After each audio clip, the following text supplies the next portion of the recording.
প্রিয় দর্শক, আমন্ত্রণ জানাচ্ছি সোশ্যাল ইসলামী ব্যাংক নিবেদিত আমাদের আজকের 7 দিনে আমরা কথা বলতে চাই স্মার্ট বাংলাদেশ নিয়ে। স্মার্ট বাংলাদেশ আসলে কতটুকু এগোতে পারছে এবং প্রয়োজন এবং আয়োজনের সমন্বয় কিভাবে হচ্ছে সেই বিষয়গুলো নিয়ে আজকে আমরা কথা বলতে চাই। শুরুতেই পরিচিত হয়নি, আমাদের সাথে অতিথি হিসেবে রয়েছেন যারা, তাদের সাথে আমার পাশেই রয়েছে অধ্যাপক doctor Mohammad Ashraful Haque, Islamic University of টেকনোলজির অধ্যাপক। আপনাকে স্বাগত জানাচ্ছি। ধন্যবাদ। এবং তার পাশে রয়েছে ডি কাস্টালিয়া লিমিটেডের পরিচালক সাবিলা এনন, আপনাকেও স্বাগত জানাই। ধন্যবাদ। এবং আমাদের সাথে আরও রয়েছেন ঢাকা বিশ্ববিদ্যালয়ের তথ্য প্রযুক্তি ইনস্টিটিউটের পরিচালক অধ্যাপক doctor B M Mainul Hossain, আপনাকেও স্বাগত জানাই।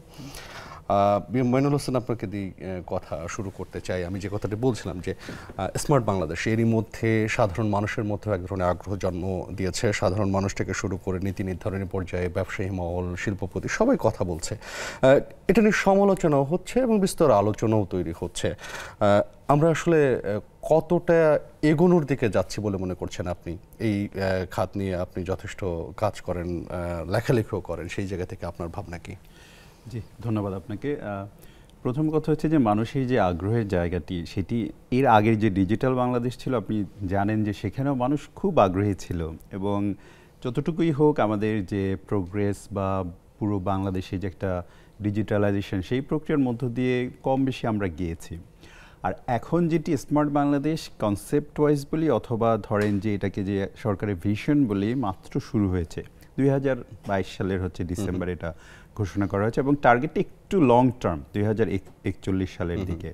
খুব স্বাভাবিক মানুষের হচ্ছে যে আগ্রহ এখানে থাকবে। ডিজিটাল বাংলাদেশেও মানুষের আগ্রহী ছিল এবং তারা বেশ কিছু জিনিস পেয়েছো, বা আবার কিছু জিনিস নিয়ে আপত্তি বা ধরেন যে তাদের অসন্তোষ, সেই জিনিসটাও আছে। একইভাবে যেহেতু ডিজিটাল বাংলাদেশে কিছু না কিছু পেয়েছে, মানুষ কিউরিয়াস, তার কৌতূহলী যে এখানেও আমরা যতটুকুই পাই কিছু একটা দেশের পরিবর্তন, কিছু একটা জিনিস আমরা পাবো, সেই জায়গাটা থেকে মানুষ খুব কৌতূহলী। কিন্তু এখানে আসলে যে টার্গেটগুলো সেট করা হয়েছে সেটি তো আমাকে আসলে অর্জন করতে হবে। সেটি যদি অর্জন করতে হয় তাহলে আমার তো প্ল্যানটা বা যে ট্র্যাক, যে পথে হাঁটার কথা, সেটি সঠিকভাবে হাঁটতে হবে।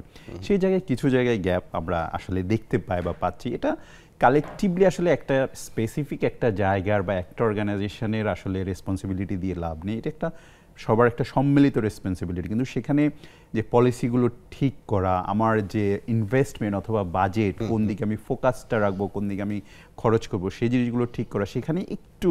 আপনি বাজেট শব্দটা বলেছেন, আমি অতি সম্প্রতি বাজেট হয়ে গেল আমাদের, এখনো যেটা আলোচনার মধ্যে রয়েছে সংসদে, সেই বাজেট নিয়ে যদি বলি, আইসিটি খাতকে বা স্মার্ট বাংলাদেশের জন্য স্পেশালি একটা সেগমেন্টই বলা হয়েছে, সেটা কতটুকু আসলে আশার জন্ম দেয়? কারণ আপনি বলছিলেন যে একটা পরিকল্পনার মধ্যে দিয়ে যেতে হবে, যে ভিশন 2041, এর মধ্যে আবার দুইটা ভাগ আছে, যে 2025-এ আমরা একটা স্বল্পমেয়াদী লক্ষ্য নির্ধারণ করেছি, 2031-এ আরেকটা মধ্যমেয়াদী, 41-এ যে আমরা পূর্ণটা পেতে চাই, যেখানে আসলে 3% কম মানুষ দরিদ্র সীমার নিচে থাকবে। তো সেরকম একটা জায়গায় যেতে হলে এই বাজেট আসলে কতটুকু প্রতিফলন ঘটায়? বাজেটের যে ব্যাপারটি, ফার্স্ট অফ অল একটা আশঙ্কা ছিল যে আইসিটির যে 27টি সেবা, সেগুলোর উপর থেকে হচ্ছে যে সেগুলোতে কর আরোপ করা হবে, এই ধরনের একটা জিনিস শুনতে পাচ্ছিলাম আমরা। সো রিলেভেন্ট যারা এনভিআর বলেন, সরকারের মহল বলেন, ফার্স্ট অফ অল তারা থ্যাঙ্কস বা ধন্যবাদ ডিজার্ভ করে যে তারা আসলে সেই জিনিসটা করেনি। অ্যাসোসিয়েশনগুলো থেকেও একটা দাবি ছিল, আমাদেরও ছিল, যে এটা আরও কিছুদিন কন্টিনিউ করা। 3 বছরের জন্য সেই জিনিসটা আসলে ট্যাক্সটা দেওয়া হয়নি। কিন্তু খুব গুরুত্বপূর্ণ কিছু জায়গায় কিন্তু আবার এর আওতায় রাখেনি। যেমন হচ্ছে যে একটা হচ্ছে ক্লাউড সার্ভিস। আমরা এখন ডেটা ড্রিভেন ডিসিশনের কথা বলি। ডেটা কোত্থেকে নেবেন, ডেটা কোথায় রাখবেন, এটা তো ক্লাউডের জিনিসপত্র। সো আমার মনে হয় আর কি সেটা খুব, এটা কতটুকু আসলে অসতর্কতা বশত হয়েছে কিনা, কারণ কোনো কারণ দেখি না যে ক্লাউডের উপর আপনি অন্য সবগুলোকে অব্যাহতি দেবেন কিন্তু ক্লাউডটাকে এর মধ্যে রেখে দেবেন। এইটা আসলে ভালো শোনায় না। এই জিনিসটা যদি পরিবর্তন করা যায় তাহলে খুবই ভালো। আর আরেকটা জিনিস হচ্ছে, এই প্রতিষ্ঠানগুলোকে একটা শর্ত দিয়ে দেওয়া হয়েছে, যদিও একটা 36 লাখের একটা ইয়ে আছে, বার আছে, এদেরকে ক্যাশলেস হতে হবে, ওনাদের যে সমস্ত ট্রানজ্যাকশন, এটা আসলে ফিজিবল না, এইটা আসলে বাস্তবিক না। সরকার নিজে ক্যাশলেস, আমি তো সরকারের সাথে বিজনেস করব, আমি বিভিন্ন প্রতিষ্ঠানের সাথে বিজনেস করব, মানুষের সব জায়গায় কি ক্যাশলেস হওয়ার জন্য ক্যাশলেস পেমেন্টের অপশনটা কি আছে? একটা কান্ট্রি প্রস্তুত হয় নাই এখনো 30%, 40 বা ধরলাম 60% প্রস্তুত, আর আপনি ওই আইসিটি বিজনেসের মানুষজনকে বলছেন যে তাদের সামগ্রিক ট্রানজ্যাকশনই হচ্ছে যে ক্যাশলেস হবে। It doesn't make any sense. এটা একেবারেই, হয়তো আমি এটা আমি যে সরকারের পরিকল্পনা বা টার্গেট সেটা আমি অ্যাপ্রিসিয়েট করি যে আমাদের ক্যাশলেস হতে হবে, কিন্তু 3 বছর আপনি ছাড় দিলেন, ওই 3 বছরের মধ্যে এটা আসলে ফিজিবল না, এটা ঠিক গ্রহণযোগ্য না। এই জায়গাটা একটু রিভাইজ করতে হবে যদি সুযোগ থাকে। যেমন কীরকম হতে পারে আমি সেটাও বলি যে হয়তো বলতে পারি 60% ক্যাশলেস হলেই আমি ধরে নিচ্ছি ক্যাশলেস, অথবা যে অংশটুকু ক্যাশলেস সেটার জন্য পুরো অব্যাহতি পেলাম, বাকিটার জন্য হয়তো আমি একটু কিছু অ্যাড করলাম। এই ধরনের বিভিন্ন ওয়েতে আসলে, অথবা গত বছরের থেকে এবার যদি ওনারা এত% বেশি ক্যাশলেস করে তাহলে ক্যাশলেস ওখানেও একটা বার সেট করার ব্যাপার ছিল হয়তো, সেটা তো আলোচনা করে করাই যায়, আসবেও হয়তো, কারণ অর্থমন্ত্রী বলেছেন এর মধ্যে যে এটাই তো শেষটা আলোচনা করে একটা পরিবর্তন হয়তো আসতেও পারে। আমি সাবিলা ইনুন আপনার কাছে আসতে চাই, যে প্রসঙ্গ আসছিল যে কর অব্যাহতি, সেটা আপনারা নিশ্চয়ই আপনারা যে ধরনের বিজনেস করছেন সেখানে এক ধরনের খুশি আপনারা যে আরও কিছুটা সময় পাওয়া গেল, কিন্তু সার্বিকভাবে তারপরেও কি মনে হয় যে বাংলাদেশ আসলে যেভাবে বিশেষ করে তথ্য প্রযুক্তি খাতের ব্যবসাকে যেভাবে এগিয়ে নিয়ে যাওয়া দরকার সেই জায়গায় আমরা ঠিকঠাক মতো যাচ্ছি? আমি আসলে মাইনুল স্যারের কথা সূত্র ধরেই শুরু করি। সেটা হচ্ছে যে স্যার যেটা বলছিলেন যে আমরা প্রস্তুত কিনা, আমাদের যারা গ্রামেগঞ্জে আছে বা ঢাকার বাইরে যারা আছে, আমি যদি সব বিভাগীয় শহরের কথাও বলি, সবাই কি প্রস্তুত? আমি যদি বলি যে তোমাকে এটা করতে হবে, তাকে তোমার ওই সুযোগটাও দিতে হবে, রাইট? সো হ্যাঁ, কিছু সুযোগ সুবিধা ক্রিয়েট পাচ্ছি, হচ্ছে না যে তা না, মানে আমরা যেভাবে আমরা আশা করছি সেই পেসটা হয়তো আমরা দিতে পারছি না, বা গতিটা হয়তো আমরা এখনো জেনারেট করতে পারিনি। তবে আমি কিছুটা হলেও আশাবাদী, কারণ ওই যেটা মানে আমরা তো চিন্তা করিনি যে পদ্মা সেতুও হবে, কিন্তু আমরা করেছি। আমরা এখন বরিশাল যাই, খুলনা যাই, 3 ঘন্টা বলা যায় যে ডিজিটাল বাংলাদেশের ঘোষণা যখন আসছে মানুষের মধ্যে ছিল যে এটা আবার কি, কিন্তু সেটার একটা জায়গা তো অর্জন করেছি আমরা ইন্টারনেটের বিল বলি, আমাদের অ্যাক্সেসিবিলিটি বলি, আমাদের টিভির অ্যাক্সেসিবিলিটি বলি, যেটাই বলি, বাইরের দেশের সাথে আমরা কাজ করছি, ফ্রিল্যান্সিং করছি, বা আমরা বাইরের বিভিন্ন কোম্পানির হয়ে আমাদের দেশেও আমরা কাজ করছি বিভিন্ন সোর্সিং এর মাধ্যমে, যেভাবেই হোক, ভাইস ভার্সাও ট্রু, রাইট? বাইরের লোকজন আমাদের দেশে আসছেন কাজ করতে, তারা আগ্রহী হচ্ছেন কারণ তারা দেখতে পাচ্ছেন যে বাংলাদেশে এই ফিল্ডটা ক্রিয়েট হয়েছে বা হচ্ছে। সো ওই জায়গাটা আসলে হয়তো কিছুটা সময় লাগবে, কিন্তু আমার কাছে মনে হয় যে আসলে ওই জায়গাটা আছে। আপনি ইন্টারনেটের গতির শব্দটা বলেছেন, আমি এখান থেকে বলতে চাই যে গুণগত ইন্টারনেট সেবা, সেই জায়গাটাও আমরা আসলে কতটুকু নিশ্চিত করতে পারছি, এবং গত যে বাজেট আলোচনা চলছে এখন সেইটাও আসলে কতটা বান্ধব হতে যাচ্ছে বলে মনে করেন এই সেক্টরে একজন বিজনেসম্যান হিসেবে? আমি সফটওয়্যার বিজনেসে আছি, ঠিক আছে, ইন্টারনেটের বিজনেস নিয়ে আমি না বলি, আমি ইন্টারনেটের বিজনেস নিয়ে না বলি, আমি হয়তো গতি বা সেবার পরিধি নিয়ে বলতে পারি, গুণগত মান নিয়ে হয়তো বলার চেষ্টা করতে পারি। যেহেতু আমি একজন ভোক্তা, যে আমি যে শুধু একজন ভোক্তা তা না, আমি এই রিলেটেড সেবাও দিয়ে থাকি।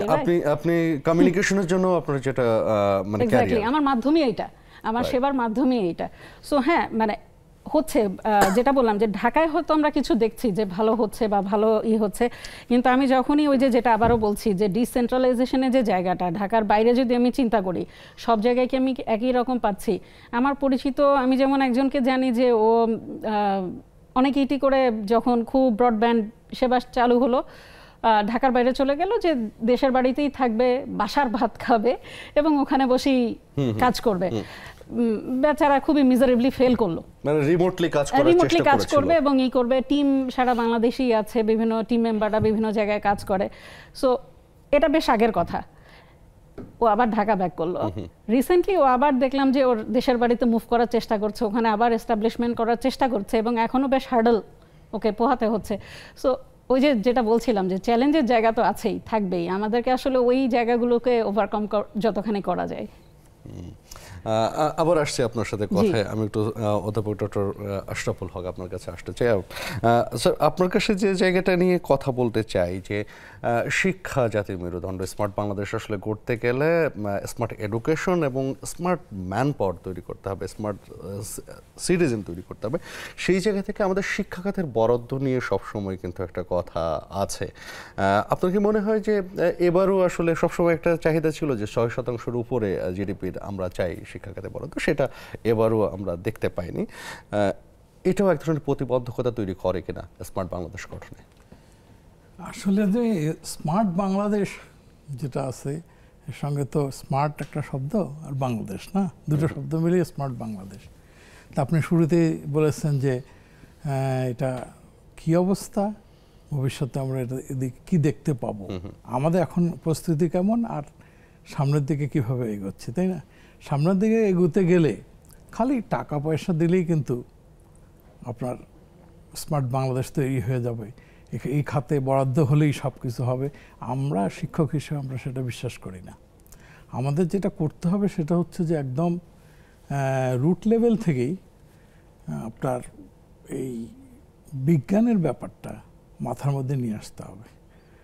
আপনি দেখেন আজকে যে জাতিগুলো সামনের দিকে এগোচ্ছে, তাদের কিন্তু বেসিক যে কনসেপ্ট যেগুলো আছে সেগুলো হচ্ছে বিজ্ঞানের ব্যাপারটা বাচ্চাদের ভিতরে একদম ঢুকিয়ে দেওয়া হচ্ছে। গণিত, বিশেষ করে গণিত, তারপরে আপনার ফিজিক্স বা পদার্থবিজ্ঞান, রসায়ন বিজ্ঞান, এগুলো উপর খুব এমফেসিস দিতে হবে। হ্যাঁ, এগুলো দেওয়ার জন্য আমার কি দরকার? ইনস্ট্রুমেন্ট দরকার। আমাদের রুট লেভেলে লোকজনকে যদি আমার শিক্ষা দিতে হয়, তাদেরকে একটা সচেতনতার জায়গায় নিয়ে আসতে হবে। সচেতনতা তো আছেই, তা বাদে হচ্ছে কিন্তু একটা ডিজিটাল সিস্টেম, যেমন আমরা অলরেডি 22 থেকে 25-এ চলে আসছি। ডিজিটাল সিস্টেম বর্তমান সরকার অনেক কিছু করেছেন। হ্যাঁ, গ্রামে গঞ্জে ইন্টারনেটের ব্যবস্থা করার চেষ্টা করেছেন, এবং আমি জানি স্কুলে স্কুলে কম্পিউটার দিয়েছেন, কিন্তু দেখেন কম্পিউটার চালানোর মতন হয়তো শিক্ষক আমাদের তৈরি হয়নি। আপনি সিলেবাসের মধ্যে তথ্য প্রযুক্তি নিয়ে আসা হয়েছে, তাই না? এবং আমি শুনি যে বইটা তৈরি করা হয়েছে আমাদের বিশ্ববিদ্যালয়ের যে CSC department, computer science and engineering ডিপার্টমেন্টে, ওরা বলে যে স্যার আমাদের পুরো কোর্সটাই প্রায় ঢুকিয়ে দেওয়া হয়েছে। আচ্ছা, হ্যাঁ, তো জিনিসগুলো হচ্ছে যে শুধু আমার টাকা আছে, সৌদি আরব তাদের কিন্তু অনেক টাকা আছে, কিন্তু আপনি দেখেন তাদের ইন্টারনেটের অবস্থা দেখেন, এবং ওখানকার যে সিস্টেমগুলো আছে তারা কিন্তু ডিজিটালাইজ করতে পারেনি সেইভাবে। আগে মানুষ তৈরি করতে হবে, মানুষের মন মানসিকতাটা। সৌদি আরব তো ধরুন তেল ভিত্তিক অর্থনীতির উপর আছে, কিন্তু আমরা তো আসলে স্মার্ট বাংলাদেশের একটা নতুন অর্থনীতি তৈরি করতে চাই, স্মার্ট অর্থনীতি তৈরি করতে চাই। সেখানে আসলে এই যে আপনি যেটা বলছিলেন যে প্রান্তিক পর্যায়ে বিজ্ঞান শিক্ষা বা বিজ্ঞান মনস্ক সমাজ তৈরি করা, সেই জায়গায় আসলে কি ধরনের পদক্ষেপের অভাব বোধ করেন? এক নম্বর কথা হচ্ছে যে আপনি সেই সমাজটা তৈরি যারা করবে, সেই তৈরি কারকদেরকে আগে তৈরি করতে হবে। আমি কি বোঝাতে পারলাম জিনিসটা? যে ট্রেনার, হ্যাঁ, ট্রেনার যাদেরকে ট্রেনিং দিবে, ট্রেনার যদি নিজেই যথেষ্ট প্রশিক্ষণ প্রাপ্ত না হয়, তাহলে কিভাবে অন্যরা শিখবে? হ্যাঁ, আপনি দেখেন স্কুলে কলেজে বাচ্চাদের কথা চিন্তা করেন, তাদেরকে যখন বলা হয় যে তোমার এই বিষয়টা নিয়ে কথা বলো, আমি যদি বলি সাধারণভাবেই কতগুলো খুব ইঞ্জিনিয়ারিং টার্ম আছে বা টেকনোলজিক্যাল টার্ম আছে, এগুলো যদি বাচ্চাদেরকে জিজ্ঞাসা করা যায়, গড় করে মুখস্থ তারা বলে দিবে আপনাকে। এবং তারা হয়তো দেখা যাচ্ছে যে এসএসসি এইচএসসি পর্যায়ে তারা গোল্ডেন A+ সবাই পেয়েছে, কিন্তু আইসিটির ওই সাবজেক্টটা নিয়ে আপনি সত্যিকার অর্থে তাদেরকে জিজ্ঞাসা করেন কয়টা ছেলের ভিতরটা বুঝতে পারতেছে, তার কারণ তাদেরকে আমরা ঠিকমতো ট্রেনিং দিতে পারছি না। তা আমার কথা হচ্ছে যে আসলে এই অংশটার দিকে দেখতে হবে। আর ওই যে ডিজিটাল বাংলাদেশ বা আপনার যেটা বলেন স্মার্ট বাংলাদেশের যে কতগুলো 4টা মনে হয় টার্ম আছে, তাই না? একটা হচ্ছে digital government, digital citizen, digital economy, digital society. তো সোসাইটি, ডেফিনেটলি সোসাইটি, কিন্তু আপনি অটোমেটিক্যালি তৈরি হবে না, সোসাইটিকে তৈরি করতে হবে। আমি ওই চারটার পাশাপাশি আরো চারটা বিষয় নিয়ে কথা বলতে চাই মাইনুল আপনার সাথে, যে স্মার্ট বাংলাদেশ একটা মেগা প্রকল্প, একটা বড় প্রকল্প। সেখানে আসলে যদি এটাকে এগিয়ে নিতে হয় তাহলে আরো চারটা বিষয় আছে, যে চালু করা, স্থায়ীকরণ করা, মানদণ্ড তৈরি করা এবং সেইটাকে আসলে সক্ষমতাটা তৈরি করা। সেই জায়গায় চালু হয়তো আমরা অনেক কিছুই করছি, কিন্তু সেই চালু করা, যে কথাটা স্যার একটু আগে বলছিলেন যে স্কুলে কম্পিউটার দেওয়া হয়েছে কিন্তু সেই কম্পিউটার আসলে চালানো হচ্ছে কিনা সেই খোঁজ আমরা কতটুকু রাখতে পারছি, এরকম জায়গাগুলোতে আপনার ইনস্টিটিউট থেকে আপনাদের অবজারভেশন কি বলে? না, সেটা একটা হচ্ছে যে ধরেন ওই যেটা বললেন যে মানদণ্ড, কেপিআই যেটাকে বলি আমরা, যে প্রতিটা উদ্যোগ বা ইন্টারভেনশন যাই বলি সরকারের যে নেওয়া হয় সেটার সাথে সাথে কিন্তু কেপিআই থাকে, যে আমি এইটা টার্গেট করলাম, এটার মধ্যে কতটুকু অ্যাচিভ করলাম। তো সেই জিনিসটা কিন্তু এগুলো কিন্তু ফলো করে বলা উচিত। মানে আমরা যখন একটা টার্গেট নিলাম, নেওয়ার সাথে সাথে ইটস অল রাইট, আমরা ফেল করতেই পারি একটা জায়গায়, সেটাতে এতটা হাইড অ্যান্ড সিক মানে হাইড করার কিছু নেই। সেটাও আমি যদি বলি যে আমার মানদণ্ড অনুযায়ী আমি ওখানে পৌঁছতে পারিনি, তখনই কিন্তু আমি বুঝবো যে কোথায় গ্যাপটা ছিল এবং সেখানে আমরা সেই জিনিসটা ইমপ্রুভ করতে পারি। একই জিনিস ডিজিটাল বাংলাদেশের, যে সেখান থেকে আমরা শিক্ষা নিতে পারি। সেখানে কিন্তু একটা জায়গায় আমরা খুব মেজারেবলি ফেল করেছি, সেটা হচ্ছে যে হিউম্যান রিসোর্স ডেভেলপমেন্ট, যে মানব সম্পদ, যেটা কানেক্টিভিটি আমি বলবো যে মোরলেস হয়েছে, আমরা মোরলেস কানেক্টেড। ডিজিটাল বাংলাদেশে অনেক ঘরে পিৎজা চলে আসছে, উবারে করে আপনার অফিসে আসতে পারছি, এগুলো তো কম জিনিস না আমাদের মতো একটা কান্ট্রির জন্য। করোনা একটা বড় শিক্ষা দিয়ে গেছে আমাদের, সেখানে আমাদের যে সবার বাসায় পৌঁছতে পারলাম, তো আমরা কৃতজ্ঞ ডিজিটালাইজেশনের প্রতি, সত্যি কথা যেটা। কিন্তু সেখানে যে জায়গায় আমরা আসলে পিছিয়ে পড়েছি, যে মানব সম্পদ, এখন এই স্মার্ট বাংলাদেশের যে টার্গেটের কথা বলছি, এটা একেবারে ব্যাপকভাবে দক্ষ মানব সম্পদের উপর নির্ভর করছে। যেটি স্যারও বলছিলেন যে আমরা টিইউটি স্যার যে বলছিলেন যে যারা শেখাবে তাদেরকে শেখানোর ব্যবস্থা করেছে কিনা, মানব সম্পদ তো তৈরি করার জন্য ট্রেনার লাগবে, আপনি তারা প্রস্তুত হয়েছে কিনা, এই জায়গাগুলোতে আমরা বেটার করতে পারছি না, যেগুলো নজর দিতে হবে। আর আপনি মানদণ্ডের কথা যে শুরু করি, আসলে শুরুর বেশ জিনিস আছে উদ্যোগ, এখন ওখানে দেখতে হবে এটাকে কীভাবে আমরা একটু ইফেক্টিভ করতে পারি, ইফিশিয়েন্টলি কীভাবে এই প্রজেক্টগুলো এক্সিকিউট করতে পারি, কার্যক্রমগুলো ইফেক্টিভলি আমরা কীভাবে এই জিনিসগুলো হচ্ছে ফলপ্রসূভাবে আমরা কীভাবে হচ্ছে যে চালিয়ে নিতে পারি, এই ভুলগুলো থেকে শিক্ষাটা নিতে হবে। কিন্তু আমরা ভুলের কথা স্বীকারই করি না, কোথায় আমাদের ল্যাকিংস সেটা না বলে আমরা বলতে থাকি হচ্ছে যে না আমরা তো ঠিক মতো করেছি, তাহলে তো হলো না। একটা জায়গায় একটু আগে ধরেন কথা বলছিলাম আমাদের এক্সপোর্টের যে $5 বিলিয়ন, সেই 2000 সাল থেকে $5 বিলিয়ন আছে। 5 বিলিয়ন কিন্তু চেঞ্জ হয় না, কিন্তু আমরা ডেট চেঞ্জ হয়ে গেছে। 2021-এ বলেছি একবার, 2024-এ বলেছি একটা, আবার বলছি 2029-এ, কদিন পর বলবো 2035-এ। 5 বিলিয়ন কিন্তু ঠিকই আছে, এটা তো হলো না। এই 5 বিলিয়ন আমি আপনার কাছে প্রশ্ন করতে চাই, এই যে 5 বিলিয়ন, এইটার ডাটাটা আমাদেরকে কতটুকু প্রোভাইড করতে পারছে, বিশেষ করে সেক্টর, আপনি তো এই সেক্টরে বিলং করেন, এই ডাটাটাই কি আমাদের সঠিকভাবে নিরূপণ হচ্ছে কিনা, বা কোন প্রসেসে আমরা এই ডাটা পাচ্ছি? কারণ smart Bangladesh data driven Bangladesh. ডেটার কথা যদি বলি, যে আমি একভাবে ডেটাই করি, আপনাদের মানে মিডিয়াতে হয়তো আরেকভাবে ডেটাই হয়। এখন সরকারের ক্ষেত্রে কিন্তু ডেটার কালেকশন বলি বা ডেটার সেন্সিটাইজেশন বলি, যেটাই বলি, গভর্নমেন্টের জন্য এটা কিন্তু পুরোপুরি ডিফারেন্ট। গভর্নমেন্ট যে জিনিসটাকে মানে রেশনাল হিসাবে ধরে বা অ্যাক্সেসিবিলিটি হিসাবে ধরে, আমার জন্য সেটা নাও হতে পারে। গভর্নমেন্টের যে মানদণ্ড, হয়তো মানে আমার কথা শুনে মনে হতে পারে যে আমি গভর্নমেন্টের জন্য বলছি, কিন্তু বিষয়টা কিন্তু তা না। মানে আমার যেহেতু বিভিন্ন সময় কাজ করার সুযোগ হয়েছে বা বিভিন্ন সময় দেখার সুযোগ হয়েছে, সেই নলেজ থেকে আমি আমার বলার চেষ্টা করছি যে আমার জন্য যেটা প্রফিট, গভর্নমেন্টের জন্য কিন্তু সেটা প্রফিট না। গভর্নমেন্টের প্রফিট ক্যালকুলেশন কিন্তু অন্যভাবে। গভর্নমেন্ট কতজন মানুষকে টার্গেট করলো, কতজনকে রিচ করতে পারলো, গভর্নমেন্টের জন্য ওইটাই হচ্ছে প্রফিট। সো বিষয়টা যেটা হয় যে বিলিয়ন ডলার বলি বা বিলিয়ন এক্সপোর্ট বলি, যেটাই বলি, গভর্নমেন্ট যেভাবে দেখে বা প্রাইভেট সেক্টরের কাছে যেভাবে ডাটা চাওয়া হয়, আমরা হয়তো একভাবে দিচ্ছি, সেটাকে হয়তো গভর্নমেন্টের মতো করে প্রেজেন্ট করছে। এখন এক একজনের ক্যালকুলেশনের সিস্টেম কিন্তু এক এক রকম। সেখানেও তো তাহলে এক ধরনের সমন্বয়হীনতা বা কি বলবো, ডাটা সংরক্ষণের ক্ষেত্রে না, সমন্বয়হীনতা আমি বলবো না। সমন্বয়হীনতা আমি এই জন্যই বলবো না, কারণ ডাটা কিন্তু শুধু আমরা দিচ্ছি তা না, ডাটা তো বিভিন্ন সেক্টর থেকে আসছে। শুধু যে সফটওয়্যার শিল্প থেকে দিচ্ছে সেরকম কিন্তু না। সফটওয়্যার শিল্পের কথাই বলি। হ্যাঁ, এখন সফটওয়্যার শিল্পের সাথে কিন্তু মানে আমরা কি বলি, আইটিইএস, ITES এ কিন্তু অনেক কিছুই আছে। আমি যদি ই কমার্সের কথা বলি, আমি যদি ISPB এর কথা বলি, আমি যদি উবারের কথা বলি যে আমি সার্ভিসটা পাচ্ছি, বা আমি যদি পাঠাওর কথা বলি, সেও কিন্তু আমার ITES এর মধ্যেই আসে, যে আমি আইটিকে ইউজ করে একটা সার্ভিস দিচ্ছি, সে কিন্তু একদম ডিরেক্ট আমার সফটওয়্যার খাত না। ঠিক আছে, সো NBR এর কাছেও যেরকম সবকিছু মিলিয়ে একটা ডাটা যায়, হ্যাঁ, এরকম ওভারঅল একটা ITES ICT ওভারঅল আমি যদি বলি যে ডেটাকে আমরা কিভাবে ইউজ করছি, কিংবা সফটওয়্যার খাতকে আইটিকে আমরা কিভাবে ইউজ করছি, ওই সম্পূর্ণ ডাটাটার সমন্বয়ক হিসাবেই কিন্তু গভর্নমেন্ট ওই ক্যালকুলেশনটা করে থাকে। এখন আমি একটা দিচ্ছি, ISPB হয়তো আর একটা দিচ্ছে, মানে সবার কাছ থেকে গভর্নমেন্ট যেই ডাটাটা পায় গভর্নমেন্ট সেটা নিয়েই কাজ করে। আমি বলবো না যে এখানে $1 বিলিয়ন স্বপ্ন দেখছি, আমরা ভুল করছি বা করছি। আমি যদি আকাশে ওঠার স্বপ্ন দেখি, ভুলের বিষয়টা না, ওই যে ডক্টর মইনুল যেটা বলছিলেন যে নির্ধারণটা টার্গেটটা একই আছে, শুধু ডেটটা চেঞ্জ হয়ে যাচ্ছে। আমরা এখনো আকাশেই আছি। আমরা এই আলোচনাটা আসতে চাই, একটা বিরতি নিয়ে আসি। প্রিয় দর্শক, নিচ্ছি ছোট্ট একটা বিরতি, সাথেই থাকুন।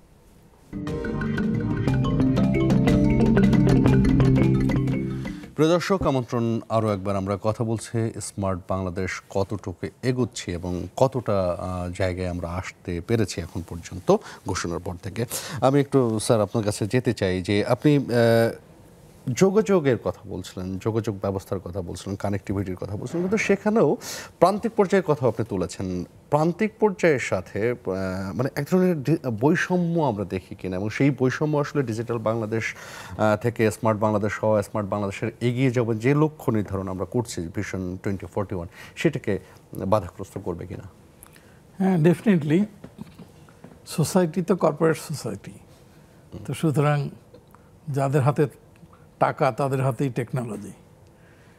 তো এটা একবারে প্রান্তিক পর্যায়ে নিয়ে যাওয়ার জন্য একদম গরিব মানুষ, ধরেন আমি একটা খুব ছোট্ট একটা উদাহরণ দিই। এবার কোরবানির হাটে দেখা গেল যে অনেক গরু, এবার কৃষকরা দাম পাবে না, হ্যাঁ, কিন্তু মানুষের হাতে কিন্তু টেকনোলজি, যে ডিজিটাল বাংলাদেশ হোক আর যেভাবেই হোক না কেন, আমি অবশ্যই একটা জিনিস আপনি দেখবেন বা দেখেছেন অন্তত, আমি শুনেছি, এটা কতখানি সত্য জানি না, সেটা হচ্ছে যে গরু লাস্টের দিকে বেশি হবে, সেটা বন্ধ করার জন্য অলরেডি কমিউনিকেশন বা মোবাইল কমিউনিকেশন দিয়ে স্টপ করে দেওয়া হয়েছে যে গরু তোমরা নিয়ে এসো না বাজারে, তাহলে যে দামটা তোমরা খরচ যেটা করেছে সেটা পাবে না, বরং তুমি কসাইকে দাও, ঈদের পরে তার থেকে বেশি দাম পাবে। এবং দেখেন ওই ক্রাইসিসটা হয়নি, কিন্তু আলটিমেটলি লোকজন খুব খারাপ অবস্থা। একসময় 4-5 বছর আগে আমরা দেখেছি যে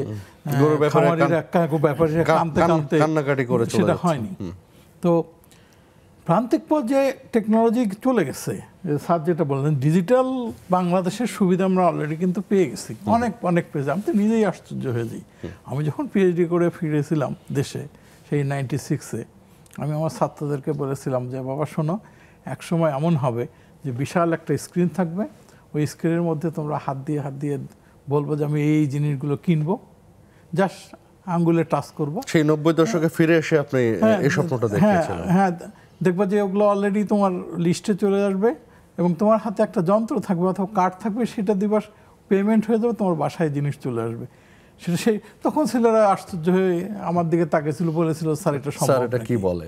হ্যাঁ, তো এখন হচ্ছে যে ধরেন আমি তখন ছিলাম রুয়েটে, রাজশাহীতে সরকারি ইউনিভার্সিটিতে আমাদের মধ্যবিত্ত ছেলেপেলেরাই বেশি পড়াশোনা করে, তো তাদেরকে আমরা ওই লেভেলে আমরা স্বপ্ন দেখাতাম।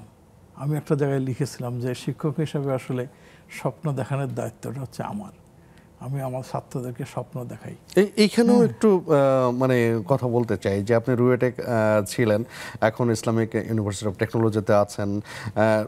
সাধারণ অসাধারণ সব ধরনের মেধাবী ছাত্ররাই আসছে, কিন্তু তাদেরকে স্মার্ট বাংলাদেশের জন্য প্রস্তুত করার জন্য যে ধরনের ইনিশিয়েটিভ নেওয়ার কথা, বিশেষ করে আমি বলছি যে গবেষণা করার কথা, মানে বিভিন্ন ধরনের বিষয় নিয়ে প্রবলেম সলিউশন, ইনোভেশন, সেই জায়গাগুলো কতটুকু হচ্ছে বলে মনে করেন? বিশেষ করে বুয়েট একদম সঠিক জায়গায় আপনি হাত দিয়েছেন। এবার গভর্নমেন্ট ইউনিভার্সিটিগুলো আরও ভালো বলতে পারবেন, সরকার কিন্তু প্রচুর টাকা দিচ্ছে। আমাদের ইউনিভার্সিটিতে যেমন আমরা হচ্ছে 57টা দেশের চাঁদা দিয়ে চলি, বাইরে থেকে মনে হয় যে এদের মনে হয় অনেক টাকা আছে, কিন্তু আসলে টাকা না, আমরা একদম চাঁদা দিয়ে আমাদের ইউনিভার্সিটি আমাদের চালাতে হয়। তবু তার মধ্যে যতখানি সম্ভব গবেষণার যন্ত্রপাতি কীভাবে কেনা যায়, কীভাবে ছাত্রদেরকে ট্রেন আপ করা যায়, আমরা চেষ্টা করি। কিন্তু সরকারি ইউনিভার্সিটিগুলোতে এখন প্রচুর বরাদ্দ, এবং কিছু কিছু ক্ষেত্রে আমি বলবো না যে একদম চুপচাপ বসে আছে তা না, ছেলেরা অনেক ছেলে কিন্তু এখন পিএইচডি করে ব্যাক করছে, নাকি স্যার? করছেন প্রচুর। ইভেন আপনি ধরেন অস্ট্রেলিয়া, জাপান, কোরিয়া, যেসব দেশে ইমিগ্রেশন নেওয়ার সুবিধাটা কম, হ্যাঁ, অস্ট্রেলিয়ার ইকোনমি কিছুদিন আগে খারাপ ছিল, তখনও দেখেছি অনেক ছেলে ব্যাক করেছে, এবং তারা একদম পরিপূর্ণভাবে ছাত্রদের সঙ্গে মিশে গেছে, এবং তারা দিন রাত ছাত্রদের নিয়ে কাজ করছে। তা এটা যদি আপনার ধরেন রাজশাহীর কথা চিন্তা করি, একইভাবে অন্য অন্য বিশ্ববিদ্যালয়, যেমন আমি যশোর বিশ্ববিদ্যালয়ে গেছি, পাবনা বিশ্ববিদ্যালয়ে গেছি, রংপুর বিশ্ববিদ্যালয়ে গেছি, হ্যাঁ, সত্যি কথা যে এই লেভেলে এখন পর্যন্ত তারা হয়তো যেতে পারেনি, বুয়েটের লেভেলে যেতে পারেনি, যাওয়াটা অনেক দেরিও আছে। হ্যাঁ, কারণ আপনি জানেন বুয়েটে একটু আগে কথা ছিল প্রান্তিক পর্যায়ে যে ইন্টারনেটে গতি ঠিকমতো পাওয়া যাচ্ছে না, সেটা হচ্ছে না, তাই না? এখন আজকে যেমন আমাদের একটা একাডেমিক কাউন্সিল ছিল, তো আমাদের ভিসি সাহেব বললেন আইসিটিকে যে কি ব্যাপার, তোমাদের ইন্টারনেট অবস্থা কিন্তু খুবই খারাপ। আমাদের আইসিটির যিনি প্রধান আর কি, তিনি বললেন যে স্যার সারা দেশে অবস্থা খারাপ, আপনি দেখেন আমরা লিঙ্ক 3 উত্তরা থেকে লিঙ্ক 3 সংযোগও ভালো পাচ্ছি না। মানে গুণগত ইন্টারনেট সেবা একটা বড় প্রশ্ন হয়ে দাঁড়াচ্ছে। একটা দেশের উন্নতির জন্য বা আপনি স্মার্ট বাংলাদেশকে পরিপূর্ণভাবে আপনি যদি নিয়ে যেতে চান, আপনার এই ইন্টারনেটের এইটার গতি বাড়ানোর কোনো বিকল্প নেই, এটা আপনাকে দিতেই হবে, এবং সেটা শুধু ঢাকাতে না, একদম রুট লেভেল পর্যন্ত দিতে হবে। আমি আপনার এই কথা থেকে একটু ডক্টর মইনুল আপনার কাছে বলতে চাই যে এবার বাজেটের প্রসঙ্গে আসি আবারও, যে গুণগত ইন্টারনেট সেবা নিশ্চিত করার একটা বড় জায়গা, কারণ ফ্রিল্যান্সিং একটা বড় হাব হয়ে উঠছে বাংলাদেশে বলা হচ্ছে, এবং তার জন্য আসলে যে দুইটা জায়গা, যে ইন্টারনেট, গুণগত ইন্টারনেট সেবা, এবং সেই সাথে হচ্ছে ডিভাইস সহজলভ্য করা, তথ্য প্রযুক্তির যে ডিভাইস, সেইখানে একটা চাপ তৈরি হওয়ার আশঙ্কা দেখছে কিনা আমরা? জি, প্রথম কথা হচ্ছে আইএসপিএবি থেকে বলা হয়েছে যে এবার বাজেটে যে অ্যাডভান্স যে ইনকাম ট্যাক্স বা এই ধরনের একটা সমজাতীয় একটা ট্যাক্স দেওয়ার কারণে ইন্টারনেটের দামটা বৃদ্ধি পাবে, এটা কিন্তু খুব অ্যালার্মিং একটা সিচুয়েশন।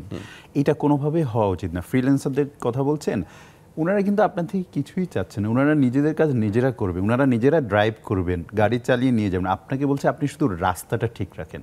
ইন্টারনেট হচ্ছে ওই হাইওয়েটা, আমাদের রাস্তাটা, ওই জায়গায় যদি আমি রাস্তাটা শুরু করে ফেলি, সেখানে যদি পদে পদে বিপদ হয়, ওনার কীভাবে গাড়ি চালাবেন? সো এই জায়গাটা, ইন্টারনেটের দাম, রিসেন্ট একটা স্ট্যাটিস্টিক্সও দেখা যাচ্ছে যে সাউথ ইস্ট এশিয়ার মধ্যে বাংলাদেশে ব্রডব্যান্ডের ইন্টারনেট দাম বা 1 GB ইন্টারনেটের যে দাম, সেটি বেশি অন্য ইন্ডিয়া বা পার্শ্ববর্তী। সেখানে গুণগত মানের জায়গা থেকে, গুণগত মানের জায়গাটাতেও এখানে সমস্যা আছে, বিশেষ করে প্রান্তিক এরিয়াতে হচ্ছে যে সেখান থেকে ইন্টারনেটের দাম। কিন্তু আমি যদি বলি যে এই গ্রামে বসে হচ্ছে ফ্রিল্যান্সিং করবে, তাদের নিজেদের আত্মকর্মসংস্থান করবে, এমনকি সেটি না করে আমি যদি ফেসবুক কমার্সের কথাও বলি, এফ কমার্স যেটাকে বলি, গ্রামের অনেকেই এটার মাধ্যমে হচ্ছে স্বাবলম্বী হচ্ছে। এদের আসল জিনিস কি? ইন্টারনেট না হলে সব বন্ধ। তো এই জিনিসটা যদি আমরা দিতে না পারি, আমার তো মনে হয় যে ভর্তুকি এখন ইন্টারনেটে দেওয়া উচিত।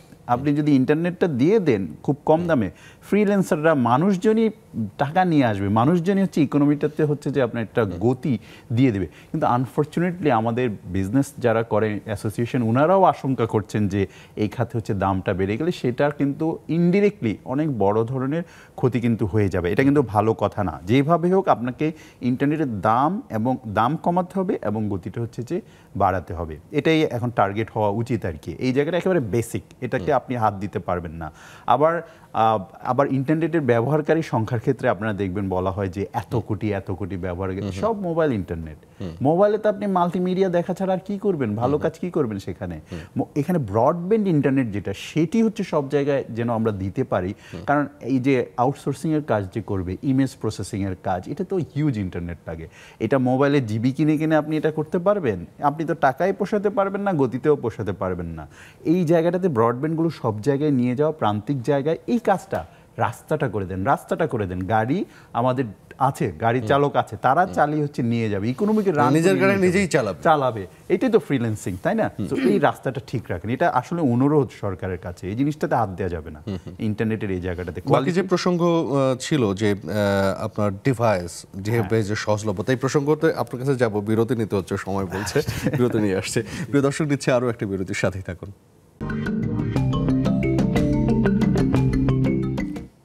প্রিয় দর্শক, আপনাকে আমন্ত্রণ আর একবার। আপনি আছেন নেক্সাস টেলিভিশনের 7 দিনের আয়োজনে। আমরা ময়নুল, আপনার কাছে যে প্রসঙ্গে ছিলাম যে এই যে বিভিন্ন পর্যায়ে, বিভিন্ন প্রান্তিক পর্যায়ে, বিশেষ করে যে ডিভাইসের যে এক ধরনের স্বল্পতা কিন্তু আমরা জানি, এবং তাদের কাছে অ্যাক্সেসিবিলিটি জায়গাটা নিয়ে যাওয়ার জন্য আমরা কি ধরনের পদক্ষেপ আসলে সরকারের তরফ থেকে নেওয়ার সুযোগ রয়েছে? যেহেতু স্মার্ট বাংলাদেশের প্রেক্ষাপটে বলছি, স্মার্ট বাংলাদেশের যে ভিশনগুলো আছে সেখানে কিন্তু একটা হচ্ছে এরকম যে আমরা ডিজিটাল বাংলাদেশে যেটা করেছি, ইনফ্রাস্ট্রাকচার বা ফাইবার অপটিক এই জিনিসগুলো স্টাবলিশ করেছি, কানেক্টিভিটিটা দিয়েছি। তো এখন টার্গেট হচ্ছে যে মানুষের হাতে হাতে স্মার্ট ডিভাইসটা নিয়ে যাওয়া।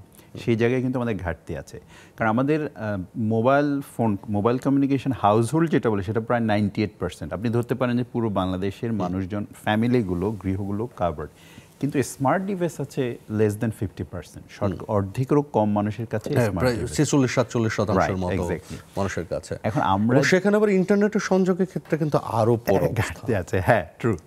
ইন্টারনেটই হচ্ছে 39%, যেটা স্মার্ট বাংলাদেশের একদম ব্যাকবোন বলতে পারেন। এক্স্যাক্টলি 39% যদি ভুল না করে থাকি, যে ইন্টারনেট সংযোগ যেটা বিবিএস থেকে এসেছে আমাদের ডেটা, এবং এর 50%-এর হচ্ছে যে স্মার্টফোন ব্যবহার করে। তার মানে মোট কথা ঘুরে ফিরে 20% মানুষের কাছে।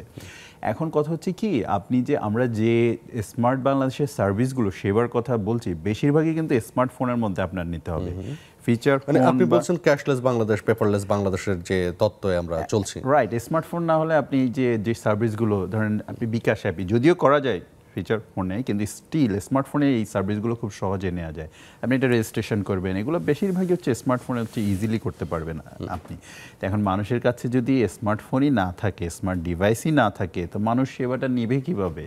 আপনার তো টার্গেট কাস্টমারই হচ্ছে আপনি 20% নিয়ে আসছেন। আপনার কি এটা মনে হয় যে সেবা, যেটা ডিজিটাল বাংলাদেশেও এক ধরনের ব্যারিয়ার তৈরি করেছিল, যে ডিজিটাল সেবাগুলোকে ঠিক সাধারণ মানুষের জন্য সহজবোধ্য করার জায়গা থেকে একটা ঘাটতি ছিল, স্মার্ট সেবাগুলোও সেই জায়গাটা যেটা আসতে পারে। আপনি ঠিকই বলেছেন, যেমন ডিজিটাল লিটারেসির যে ব্যাপারটা, এখন তো আমি একদম বলি যে স্মার্ট বাংলাদেশ যেটা বলেছে ডিজিটাল লিটারেসিও রাখে না, রেখেছে ডিজিটাল এই যে টেকনোলজিগুলো ব্যবহার করা প্রফিসিয়েন্সি, মানে হচ্ছে যে এটা লিটারেসি ধরেই নিচ্ছি লিটারেট হয়ে গেছে, এখন হচ্ছে তারা এক্সপার্ট লেভেলের ইউজার হবে, এটা হচ্ছে টার্গেট। সো আপনার এই ক্ষেত্রে স্মার্ট লেভেলের ইউজার হতে হলে যদিও লিটারেট বলছি, কিন্তু স্টিল অনেক ঘাটতি আছে আমাদের ডিজিটাল লিটারেসির মধ্যে। আবার যদি ডিভাইস না থাকে, আপনার প্রফিসিয়েন্সিটা আনবি কীভাবে তার এক্সপার্ট হবে এই জিনিসগুলো ব্যবহারের ক্ষেত্রে। সুতরাং ডিভাইসের কথা, যেটা ডিভাইসটা কম দামে, আপনি ঠিকই বলেছেন যে কম দামে এটা সাধারণ মানুষের মধ্যে হচ্ছে যে অ্যাভেলেবেল করে দেয়া, নাহলে কিন্তু আমি সেবাটা পৌঁছাতে পারবো না। হ্যাঁ, আমাদের বেশ কিছু উদ্যোগ আছে হাইটেক পার্ক কেন্দ্রিক, এবং সেখানে আমরা মোবাইল ডিভাইস বা অন্যান্য স্মার্ট ডিভাইস কিন্তু অ্যাসেম্বল করছি, যেটি হচ্ছে আশা জাগা নিয়ে, এটা কিন্তু পজিটিভ আমাদের জন্য। সেই জিনিসটাকে আরও কীভাবে মানুষের জন্য, আমার দেশে উৎপাদন হচ্ছে, আমি কীভাবে মানুষের জন্য, সাধারণ মানুষের জন্য আরও কম দামে তাদের হাতে পৌঁছে দিতে পারি। ওই যেটা বললাম, অন্য জিনিস টেকনোলজি সব মানুষই করে ফেলবে, আপনি হাইওয়েটা দেন, ইন্টারনেটটা দেন, ডিভাইসটা তাদের হাতে দেন। বাংলাদেশের মানুষ ভেরি স্মার্ট, খুবই স্মার্ট। তারা নিজেরা এই যে আপনি ফেসবুকে যে আপলোড করে, আমি সবসময় বলি এটার জন্য আপনার কয়েক হাজার কোটি টাকার হচ্ছে যে প্রজেক্ট লাগতো এই লিটারেসি মানুষকে শেখাতে হলে, মানুষ নিজে আপলোড করছে। টিকটক, বাংলাদেশ এমনিতে মেধাবী একটা জাতি, খুবই মানে নিজেরা লার্ন করছে কিন্তু, তাই না? আমি একটু সাবিলা নুন আপনার সাথে কথা বলতে চাই যে মানে আরেকটা খাত স্টার্ট আপ, যেটা আমরা চাচ্ছিলাম যে আমরা আসলে বড় বড় স্টার্ট আপ আরও দেশে তৈরি হোক, কিন্তু গত কয়েক বছর দেখতেছি যে আমরা স্টার্ট আপে খুব বেশি বিনিয়োগ কিন্তু পাচ্ছি না, পরিসংখ্যান বলছে। আপনি স্টার্ট আপ মেন্টরিংয়ে করেন, সেই জায়গা থেকে আসলে ঘাটতিটা কোথায় দেখেন? এটা কি আমাদের তরুণদের বুদ্ধিমত্তার ঘাটতি, পরিকল্পনার ঘাটতি, নাকি সার্বিক সমন্বয়ের অভাব দেখেন? এটা যে শুধু স্টার্টআপের ক্ষেত্রে তা না, এসএমইর ক্ষেত্রেও আছে, এবং আমার কাছে মনে হয় বিষয়টা আসলে সার্বিক সমন্বয়ের কিছুটা তো আছেই। তরুণদের মধ্যে কিন্তু আগ্রহের অভাব নেই, তারা দেখছে, শিখছে, বাইরে পড়তে যাচ্ছে, বিভিন্ন ফ্রেন্ডদের কাছে শুনছে। আর এখন তো যেটা হয়েছে যে মানে বিশ্ব আপনার হাতের মুঠোয়, রাইট? আপনি দেখতে পাচ্ছেন, হ্যাঁ, যদি ইন্টারনেটটা ঠিকঠাক থাকে, এক্স্যাক্টলি, যদি ইন্টারনেটটা ঠিকঠাক থাকে, হচ্ছে কাজ হচ্ছে, দেখছে, স্বাভাবিকভাবেই তারাও আগ্রহী হচ্ছে। অনেকেই দেখা যাচ্ছে যে স্টুডেন্ট লাইফেই পড়াশোনা শেষ করার আগেই হয়তো ছোট ফ্রেন্ডরা মিলে ছোট ছোট ইনিশিয়েটিভ শুরু করছে। কিন্তু ওই যে সার্বিক সমন্বয় একটা ঘাটতি আমরা দেখি স্টার্ট আপদের মধ্যে, এটা একটা বড় চ্যালেঞ্জ হিসাবে কাজ করছে, এবং এর একটা বড় জায়গা তারা যে স্টার্টআপরা এবং এসএমইরা যেটা ফেস করছে সেটা হচ্ছে ফাইন্যান্সিয়াল সেক্টরে, ইনভেস্টমেন্টের জায়গায়। এই সেক্টরে মানে ফেল করার কারণ কি? গভর্নমেন্ট নিজেই স্টার্টআপ মানে বিনিয়োগ করছে এবং বেশ বড় বড় বিনিয়োগ করেছে, বাংলাদেশ ব্যাংক বেশ ফান্ড দিয়েছে, তাহলে আসলে সংকটটা কোথায়? সংকটটা হচ্ছে আসলে সব যে ইনভেস্টরদের এন্ডে যে ঘাটতি সেটা কিন্তু না, আমাদের এন্ডেও ঘাটতি আছে। স্টার্টআপদের এন্ডে বলি বা মেন্টরদের এন্ডে বলি, আমাদের এন্ডে মেন্টরদের এন্ডে আমি যদি প্রথমে বলি যে আমরা যারা মেন্টরিং করি বা আমরা যারা আছি এই সেক্টরে বিভিন্নভাবে কানেক্টেড যেভাবেই হোক, আমরা আসলে স্টার্টআপটা কতখানি বুঝি, আমরা স্টার্টআপকে এসএমইর সাথে গুলিয়ে ফেলছি কিনা, এই যে ডিফারেন্স। স্মার্ট মেন্টরিং এরও অভাব দেখছেন? হ্যাঁ, কিছুটা তো আছেই ডেফিনেটলি। আমি নিজেকে দিয়েও বলতে পারি আমারও শেখার ঘাটতি থাকতে আছে, আমিও শিখছি, প্রতিনিয়ত শিখছি যে বাইরে কি হচ্ছে, কিভাবে হচ্ছে। আশেপাশে আরও অনেকে আছে যারাও শিখছে, আগ্রহী আছে। স্টার্টআপদের যারা ফাউন্ডার আছেন বা যারা টিম মেম্বার আছেন তাদের মধ্যেও কিছুটা ওই চ্যালেঞ্জ আমি দেখি, ফেস করি তাদের মধ্যেও, যে তারা হয়তো চিন্তা করছে আচ্ছা এই উদ্যোগটা নিব, বাসার মধ্যে কারো কাছ থেকে একটা হিসাবে পার্টনার হিসাবে নিয়ে তারা কোনো কিছু একটা শুরু করে দিচ্ছে। কিন্তু একটা জিনিস শুরু করার জন্য যে একটা বেসিক যে নলেজ, একটা কিছু শুরু করার যে জায়গাটা, যে তোমার ফাউন্ডার বাসার কেউ হলেই হচ্ছে না, তাকেও তো বেসিক নলেজ থাকতে হবে, ওইটাও অনেক সময় আমরা ঘাটতি দেখি টিম বিল্ডিংয়ের জায়গাটাতে। সো এই যে একটা সার্বিক সমন্বয়ের জায়গাটা, এইটার কিন্তু একটা ভালো চ্যালেঞ্জ আমাদের আছে। ফিল্ডটা তখনই ক্রিয়েট হবে, আমি যেরকম যে ইন্ডিয়ার বিভিন্ন টিমের সাথে আমি মেন্টরিং করি, আফ্রিকার বিভিন্ন টিমের সাথে কাজ করার সুযোগ হয়েছে, আমার কাছ থেকে দেখার সুযোগ হয়েছে, ওরাও কিন্তু এই ধরনের চ্যালেঞ্জ ফেস করছে। কিন্তু যেটা হয়েছে যে ইন্ডিয়া কিন্তু অনেক আগানো আফ্রিকার তুলনায় বলি বা যেটাই বলি।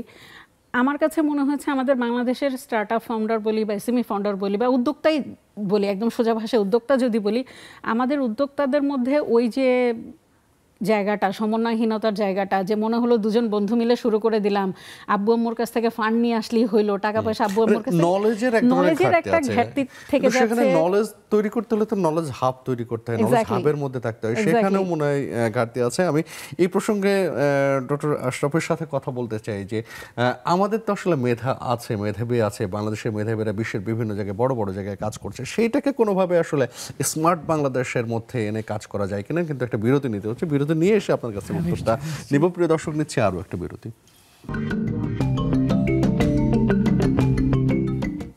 প্রিয় দর্শক, আমন্ত্রণ আরও একবার। আমরা যেখানে ছিলাম ডক্টর আশরাফ, যে বাংলাদেশের প্রচুর মেধা দেশে এবং দেশের বাইরে কাজ করছে, সার্বিকভাবে স্মার্ট বাংলাদেশ যদি আমরা করতে চাই, এই মেধাকে কি কোনোভাবে কাজে লাগানোর সুযোগ আছে কিনা বিভিন্নভাবে? হ্যাঁ, বাংলাদেশের মানুষ আসলে খুবই মেধাবী। আমি বলি আমার ছাত্ররা খুবই তীক্ষ্ণ বুদ্ধি সম্পন্ন, অসম্ভব ক্ষুরোধার।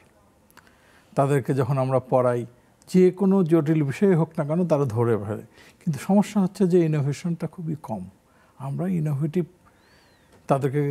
ইনোভেশনটা তাদের ভিতরে ঢুকে দিতে পারতেছি না। তার কারণটা কি? আর আপনি যেটা বললেন যে আসলে প্রচুর মেধা তো সারা বিশ্বে ছড়িয়ে আছে, তাই না? দেখেন আপনি বিভিন্ন কর্পোরেট যে প্রতিষ্ঠানগুলো আছে, সেখানে বাংলাদেশের যে ছেলেরা আছে তারা কিন্তু খুবই ভালো করে, অসম্ভব ভালো করে।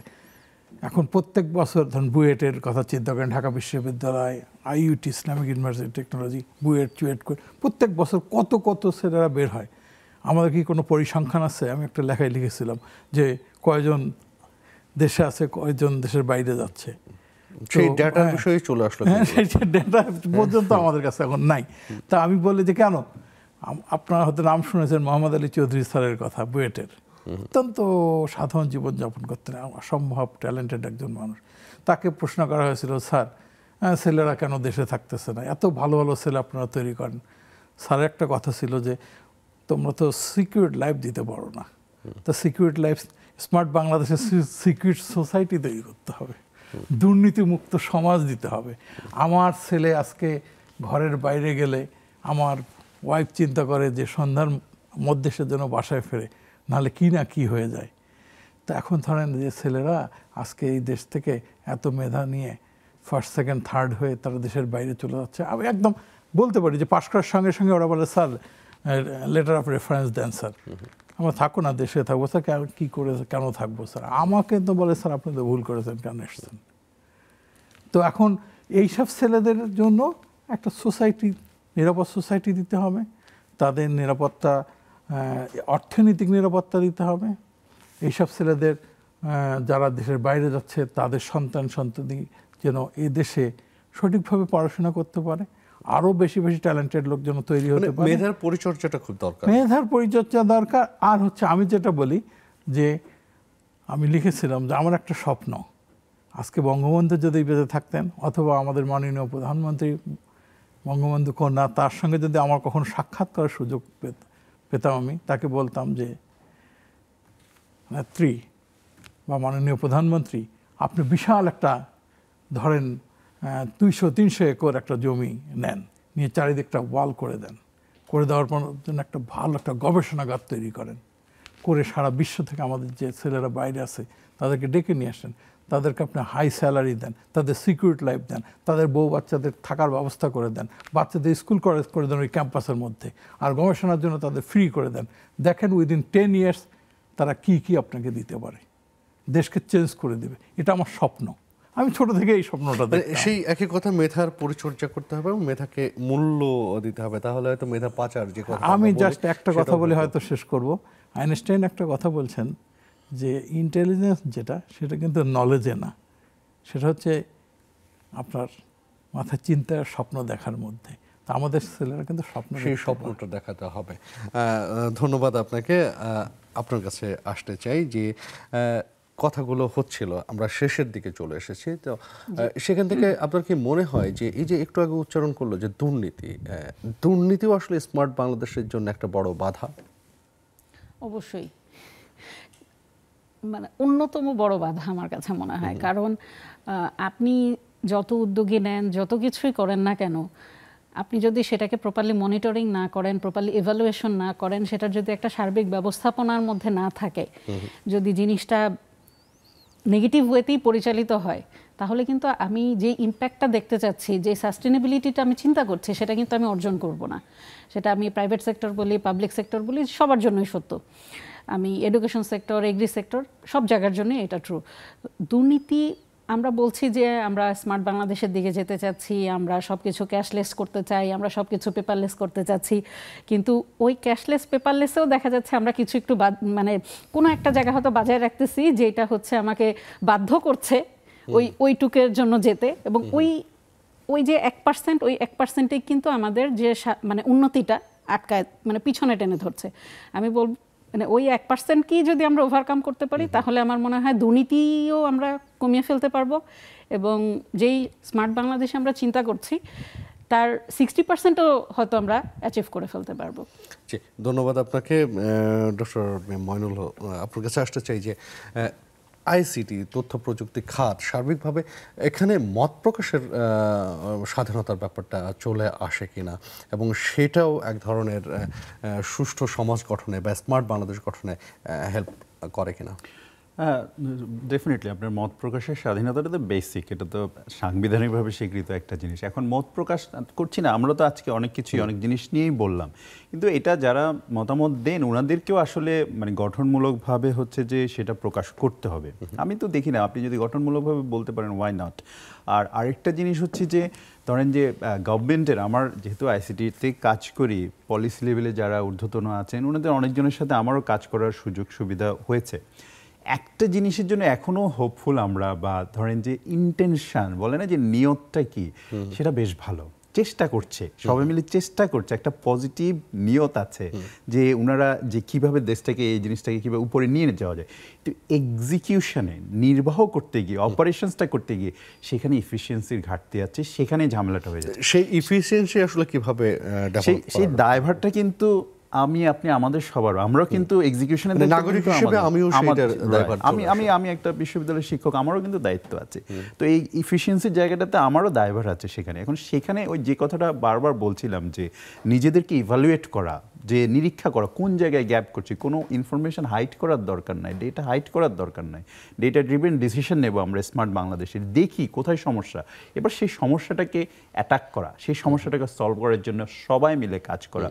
তাহলে যদি নিয়ত ঠিক থাকে, ইন্টেনশন, একদিন না একদিন সমাধান হয়ে যায়, হবে, আমরা আশাবাদী। এবং নিশ্চয়ই আমরা আসলে স্মার্ট বাংলাদেশের সেই সুফলটা পাবো, আশা করতেই পারে।